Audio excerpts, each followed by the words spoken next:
বর্তমান সময়ে digital marketing ব্যবসা বাণিজ্য এবং সার্ভিস প্রসারের একটি গুরুত্বপূর্ণ মাধ্যম। এমনকি ফ্রিল্যান্সারদের জন্য ডিজিটাল মার্কেটিং অন্যতম পছন্দের কাজ। তাছাড়া ফ্রিল্যান্সিং ইন্ডাস্ট্রিতে ডিজিটাল মার্কেটিংয়ের অবস্থান সবার শীর্ষে। আমাদের আজকের ভিডিওতে আমরা জানার চেষ্টা করব ডিজিটাল মার্কেটিংয়ের ব্যাপারে কিছু গুরুত্বপূর্ণ তথ্য।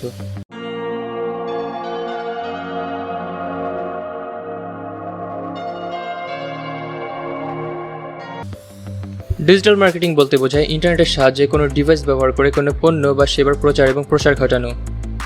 ডিজিটাল মার্কেটিং সেক্টরের মধ্যে social media marketing, content marketing, affiliate marketing, influence marketing, SEO, email marketing সবচেয়ে বেশি জনপ্রিয়।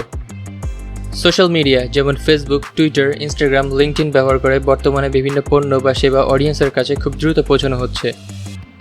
বর্তমানে বিশ্বের প্রায় 400 কোটি মানুষ সোশ্যাল মিডিয়াতে অ্যাক্টিভ এবং প্রায় 63% মানুষ চায় তার প্রিয় ব্র্যান্ড সোশ্যাল মিডিয়ায় অবস্থান করুক, যা সোশ্যাল মিডিয়া মার্কেটিংকে সবচেয়ে শক্তিশালী অবস্থানে এনে দিয়েছে।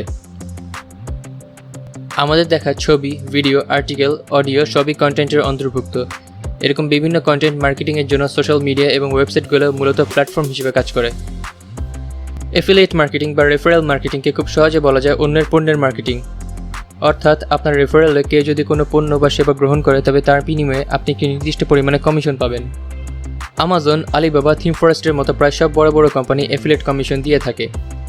সহজ ভাষায় আপনি যখন অন্যের কোনো পণ্য বা সেবা নিজের সোশ্যাল মিডিয়া, ইউটিউব বা অন্য কোনো প্ল্যাটফর্মে মার্কেটিং করে সেটা বিক্রি বৃদ্ধি করবেন, তখন সেটার বিনিময়ে পণ্যটির আসল মালিক বা কোম্পানি আপনাকে নির্দিষ্ট পরিমাণে অর্থ প্রদান করবে।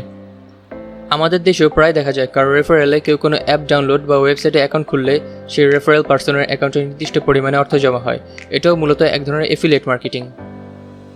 ইনফ্লুয়েন্সার মার্কেটিং মেথডে একজন নির্দিষ্ট ব্যক্তির মাধ্যমে কোনো একটা পণ্য বা সেবার মার্কেটিং করা হয়, তবে এর জন্য শর্ত হলো সেই ব্যক্তির অবশ্যই নির্দিষ্ট পরিমাণ ফলোয়ার থাকতে হবে, যাতে করে পণ্যটি অডিয়েন্সের কাছে ঠিকমতো পৌঁছায়।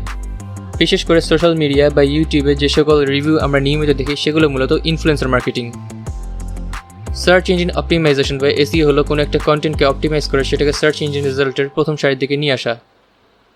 এসইও করার ফলে আপনার কন্টেন্টকে গুগল স্টাডি করে নির্ধারণ করে সেটাকে সার্চ রেজাল্টের প্রথম দিকে সারিতে রাখা যাবে কিনা।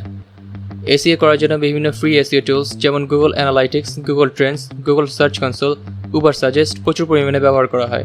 এসইও ব্যাপারটা জটিল মনে হলো, আসলে মোটেও তা নয়। ইমেল মার্কেটিং নিয়ে তেমন কিছুই বলার নেই। আমরা প্রায় বিভিন্ন কোম্পানির নানা রকম অফার বা সার্ভিসের ব্যাপারে ইমেল পেয়ে থাকি। এটা মূলত ইমেল মার্কেটিং ছাড়া আর কিছুই নয়। এই মার্কেটিং তুলনামূলকভাবে সহজ হওয়ার কারণে বর্তমানে দক্ষ ইমেল মার্কেটারদের স্বর্ণযুগ চলছে। বিশেষ করে বাংলাদেশের গার্মেন্টস ইন্ডাস্ট্রিতে ইমেল মার্কেটিং বেশ গুরুত্ব বহন করছে। অনেক সময় ইমেল মার্কেটাররা অর্থের বিনিময়ে বিভিন্ন ওয়েবসাইট থেকে অন্যের ইমেল আইডি ক্রয় করে থাকে, যা পুরোপুরি অবৈধ এবং একটি সাইবার ক্রাইম।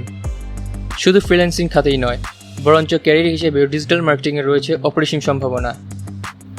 ডিজিটাল মার্কেটিং সেক্টরে জনপ্রিয় ক্যারিয়ারের মধ্যে রয়েছে digital marketing manager, search engine optimiser, social media marketing specialist, content marketing manager, copywriter, search engine marketer এবং কনভার্সন রেট অপটিমাইজার। অন্যান্য চাকরির তুলনায় একজন ডিজিটাল মার্কেটারকে প্রচুর বেতন দেওয়া হয়। উদাহরণস্বরূপ বলা যায়, একজন ডিজিটাল মার্কেটিং ম্যানেজারের বাৎসরিক বেতন 15 লক্ষ থেকে 20 লক্ষ টাকা পর্যন্ত হতে পারে। অভিজ্ঞতা বেশি হলে বেতন সর্বোচ্চ 40 লক্ষ টাকা পর্যন্ত হতে পারে। একই সাথে একজন সার্চ ইঞ্জিন অপটিমাইজারের বাৎসরিক বেতন 10 লক্ষ থেকে 15 লক্ষ টাকা পর্যন্ত হতে পারে। এছাড়াও দক্ষতার উপর ভিত্তি করে এই বেতন 30 লক্ষ টাকায় উন্নতি হতে পারে। ডিজিটাল মার্কেটিং প্ল্যাটফর্ম একই সাথে উদ্যোক্তা এবং চাকরিজীবী দুটোই সমানতালে তৈরি করে যাচ্ছে। ডিজিটাল মার্কেটিং শেখার জন্য বাংলাদেশের বিভিন্ন ফ্রিল্যান্সিং ট্রেনিং ইনস্টিটিউট রয়েছে, তবে এর মধ্যে ভালো ইনস্টিটিউট আপনাকেই খুঁজে বের করতে হবে। তাছাড়া বাংলাদেশ সরকারের আইসিটি ডিভিশন দ্বারা পরিচালিত ফ্রিল্যান্সিং ট্রেনিং প্রোগ্রামে ডিজিটাল মার্কেটিং শেখার সুব্যবস্থা রয়েছে। অনেকে মনে করে ডিজিটাল মার্কেটিং করতে হলে আপনাকে একজন উদ্যোক্তা হতে হবে, যেটা পুরোপুরি একটি ভুল ধারণা। আপনি উদ্যোক্তা না হয়েও ডিজিটাল মার্কেটিং সেক্টরে নিজের ক্যারিয়ার গড়ে তুলতে পারেন। হতে পারে সেটা ফ্রিল্যান্সিংয়ের মাধ্যমে অথবা বিভিন্ন কোম্পানিতে চাকরি করার মাধ্যমে। বর্তমান আধুনিক বিশ্বে ডিজিটাল মার্কেটিং ক্রমেই বড় হচ্ছে। একই সাথে তৈরি হচ্ছে নতুন নতুন ডিজিটাল মার্কেটিং সেক্টর।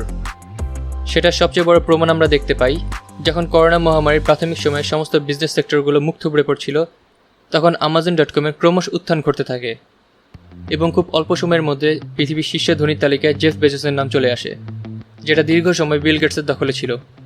করোনা মহামারীর সময় ই কমার্স প্ল্যাটফর্ম এবং অন্যান্য মার্কেটিং প্ল্যাটফর্ম ক্রমশ নিজেদের ব্যবসা বৃদ্ধি করতে থাকে। এই সব কিছু আমাদের চোখে আঙুল দিয়ে দেখিয়ে দেয় ডিজিটাল মার্কেটিং সেক্টরে পিছিয়ে পড়ার সম্ভাবনা নেই বললেই চলে। বরঞ্চ সময়ের সঙ্গে সঙ্গে এই সেক্টরটি আরও বড় হবে এবং এই সেক্টরে ধীরে ধীরে অসংখ্য মানুষ নিজের ক্যারিয়ার গড়ে তোলার চেষ্টা করবে। তাছাড়া বর্তমান সময়ে ট্র্যাডিশনাল মার্কেটিং দিন দিন কমে আসছে, সেই জায়গা ক্রমশ দখল করে নিচ্ছে ডিজিটাল মার্কেটিং এবং সাধারণ মানুষও এতে অভ্যস্ত হচ্ছে। ভিডিওটি ভালো লাগলে লাইক এবং শেয়ার করুন। পরবর্তী ভিডিওর আপডেট পেতে সাবস্ক্রাইব করে বেল আইকনটি অন করে দিন।